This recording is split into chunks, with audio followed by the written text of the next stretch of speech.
On episode 54 of Confessions of a Marketer, we're talking in-house creative.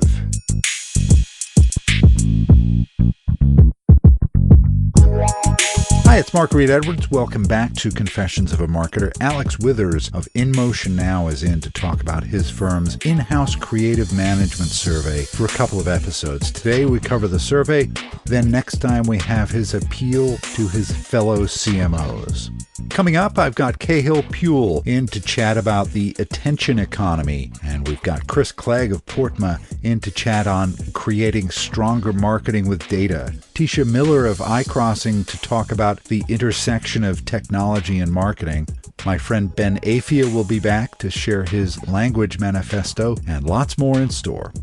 I want to invite you to have a listen to my other venture, the Innovation Podcast, the iPod, with Garnett Harriman. Lots of fun stuff happening there. Head over to theinnovationpodcast.co to tune in. Okay, let's move on to Alex Withers. Last year, in episode 17, we chatted with Alex about why CMOs should listen to creative. It was a powerful episode, and I wanted to have Alex back to chat again. So the release of the in-house creative management report gave me a good reason to bring him up. We cover the background of the report, the key conclusions, how a closer creative and marketing relationship can benefit both sides, the always fun creative brief, and how creatives can use data. Lots packed into this chat, so let's get to it. Alex Withers, welcome back to Confessions of a Marketer. Good to have you back here again. Great to be here, Mark. I enjoyed our last session together. I'm looking forward to talking about the creative management report today. Yeah, and your new 2019 in-house creative management report is out. Can you tell me why you produced this report?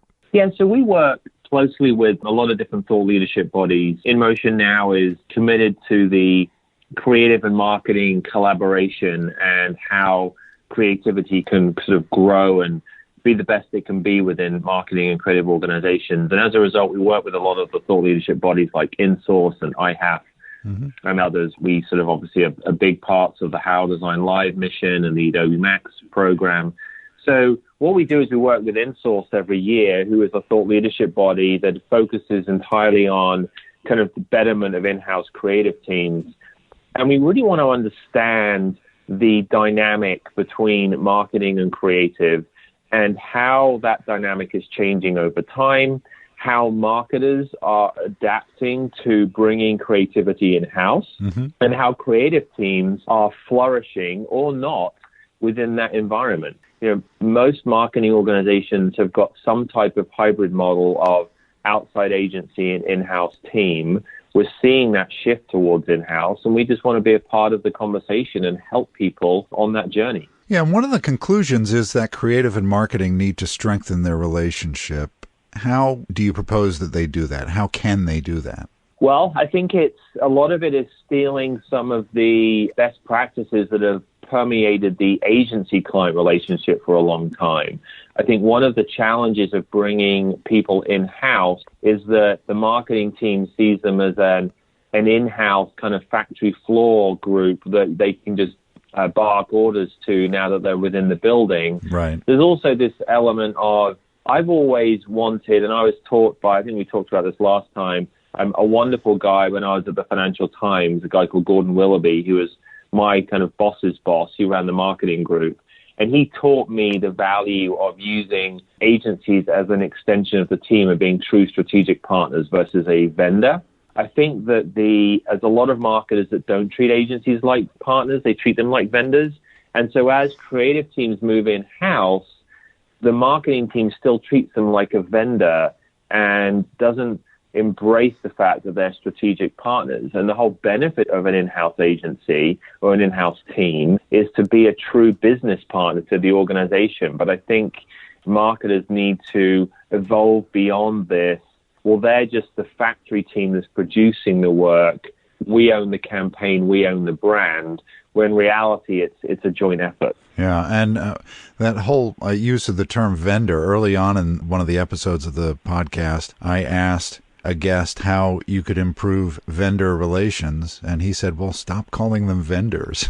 Right. So you take that relationship inside and you still consider them vendors. It's kind of funny. So what are the benefits of a closer relationship? Some of them may be obvious, but there may be others that aren't. Yeah, I thought that was one of the fun bits of the report this year, actually, that what we did is we took a data cut. We did a lot of data cuts of the information. We had over 560 survey respondents across marketing and creative roles, everything from operational roles, designers, all the way up to kind of director and CMO level. And when you did the data cut and looked at happy teams, productive teams, you could look at, well, what are they doing differently to unhappy teams and unproductive teams?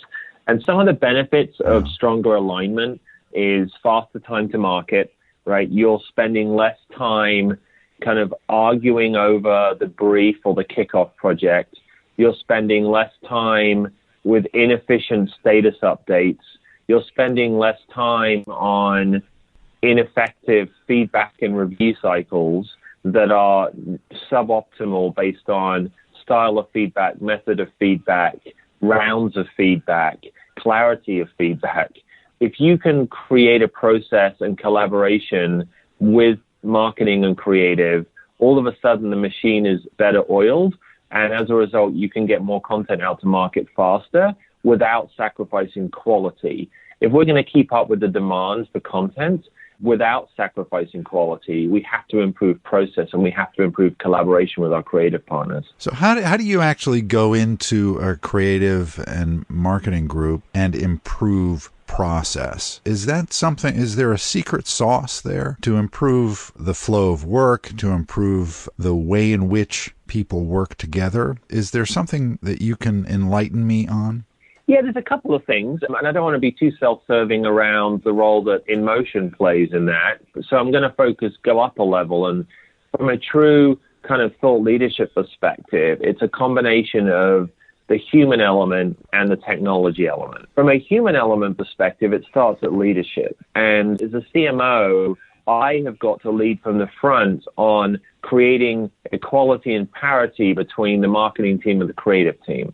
They both have an equal voice. They both have a valuable voice. One is not the internal client of the other. One is not a service organization. They are both strategic partners producing outstanding work. So that has to start at the leadership level. And then I have to push that down to encourage collaboration, to encourage mutual respect, to make sure that we have an SLA that we stick to. One team can't railroad the other. So that's the human piece of it. You combine that with the ability for the teams to embrace each other's areas. So marketers are much stronger marketers if they understand the creative process. Right? A number of times I've heard a marketer go, I don't understand why I can't have something by the end of the day. I mean, surely that's just 5 minutes on the Mac. Yeah. Versus having a true conversation around how long does it take to create a print ad? What are the process steps in creating a print ad or a banner ad or social media post or whatever you're producing? And understanding that creative is not a black box. They have their own process. And I'll tell you that I have, in my career, if I look kind of the other direction in the core process, I have become a better CMO by having stints in sales. I've run sales teams. And I've also, at one point in my career, I was an individual contributor as a sales guy. And that made me a much better marketing partner to sales. Yeah. Well, if you flip the other direction, why shouldn't marketing take the same approach and understand the creative process and vice versa? So that's the human piece of it. And then the technological piece is, marketing and sales have got all this investment in the marketing stack. Salesforce, Pardot, Marketo, HubSpot, multi-touch attribution software, email software. I mean, my goodness, there's, over 7,000 technologies in the MarTech stack now. And so what we do here is we provide that platform to allow marketing and creative to be more efficient together. So I think it's a combination of human asset leadership and understanding and mutual respect combined with process improvements driven by technology. Yeah, one of the big sources of pain between marketing and creative is the creative brief. And yet a really good one can kind of spark joy in everyone. So how can that creative brief itself and the process surrounding it be improved? Well, I mean, it starts with just having one. I mean, it's amazing. we have lost the art of the creative brief and the respect for needing a creative brief.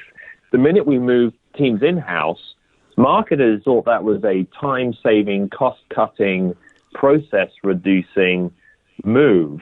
And what then ended up happening is you've lost that collaboration at kickoff, which creates misunderstandings on what the creative work is. The creative team is not briefed strategically on the business objectives of the project. And as a result, the project really derails right from the start. And so the idea of improving the briefing process is critical for getting things off on the right foot.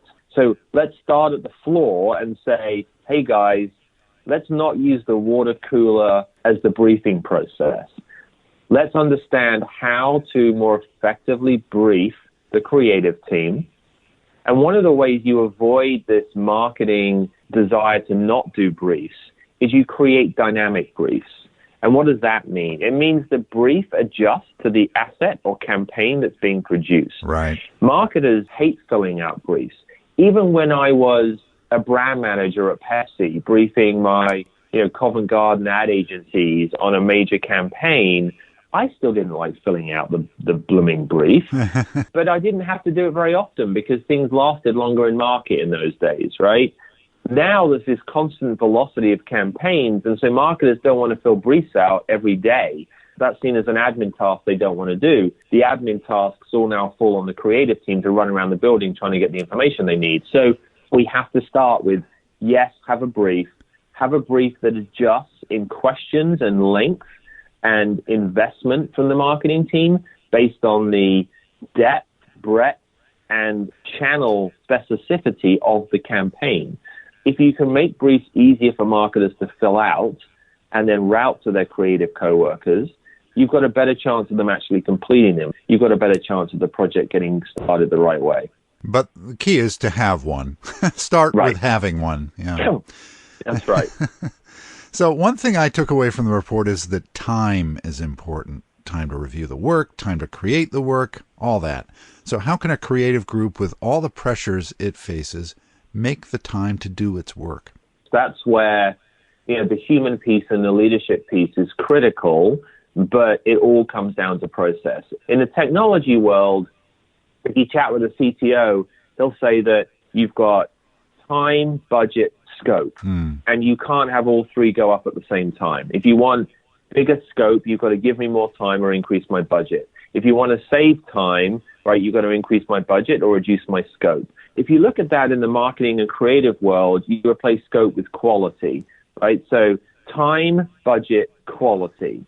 Well, time is shrinking. We've got to produce more faster based on analytic feedback and the ability to continuously improve our assets in market. Budgets tend to not be going up, right? We're always under scrutiny on ROI and how do we justify our budgets every year.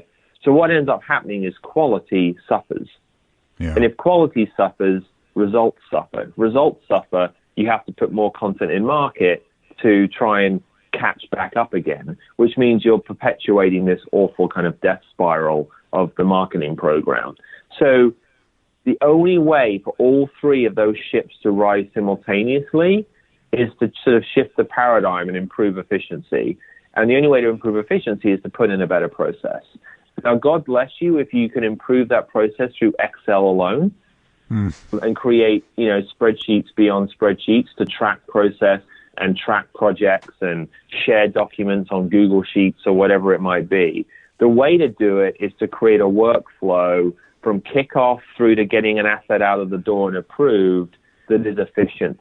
In doing that, both teams are spending less time on admin tasks or inefficiency, and they're spending more time on campaign management from the marketing side, brand management, and then creativity on the creative side. Well, it's a complex world out there, isn't it? It is, and it's one that other teams have benefited from. Like my team here, my marketing team, has got wonderful tools to help them automate their world so they don't have to run around the building the whole time. So why doesn't the marketing and creative process have that same level of automation and that same level in technological investment to drive efficiency? And that's what we're really focused on our end, selfishly, because we are we're the leading workflow tool for the marketing and creative world. But it's inevitable that that team and that dynamic needs the same type of technological support that other teams in the building have.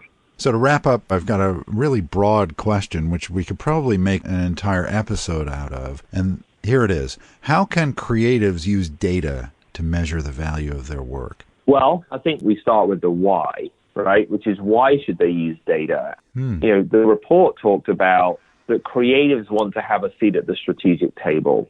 They don't want to be order takers. They want to be business partners. They want to understand the goals and objectives of a campaign so they can deliver better work that hits business objectives. Well, to do that, you inevitably have to have more data in your life.